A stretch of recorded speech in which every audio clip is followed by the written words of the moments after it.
صباح الخيرات، كيف الحال؟ إن شاء الله بخير. اليوم بضيافتنا بإذاعة حياة اف ام الزميل المحترم مليح الرويلي من المملكة العربية السعودية. يعني أهلا وسهلا يا فيك. هلا بك الله ويا يسعد مرحبا. صباحك. طبعا أخوكم الدكتور إبراهيم بريزات، مدير البرامج والبث بإذاعة حياة اف ام، وأيضا مخرج أخبار بالتلفزيون الأردني. يلا أخوي حيا يا أخوي هلا. مليح، شرفتنا وأهلا وسهلا فيك. أنا تشرفت فيك طال عمرك، وجيتك من السعودية للأردن أهلا وسهلا إلى فيك. صحيفتكم. حياة. اهلا وسهلا يا فيك، هلا. شرفتنا ونورتنا. واحنا بهاي الفتره بصراحه كثير مبسوطين باداء المنتخب السعودي الكبير اللي رفع رؤوس الوطن العربي كامل والمسلمين في شتى انحاء العالم.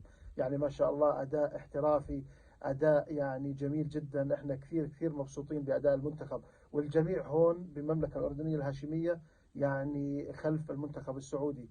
وقبل يمكن اسبوع نزل سعاده السفير نايف بن بندر السديري تغريده عن تشجيع الشارع الأردني واهتمامه بأداء المنتخب السعودي. شو توقعاتك من المباراة الجاية أخوي إن مليح؟ شاء الله المباراة بين السعودية والمكسيك، وإن شاء الله نتوقع إن شاء الله أنه 2-1 إن شاء بإذن الله الله. بإذن الله تعالى. وإحنا يعني ندعو من كل قلوبنا للمنتخب السعودي إن إنه شاء الله الله إن يحفظه شاء الله ويوفقه إن شاء الله. وإن شاء الله تكون نشوف أداء السعودية إن مميز، شاء وإن شاء الله الله نكون بالفوز. مبسوطين بأدائه بمباراته الأخيرة مع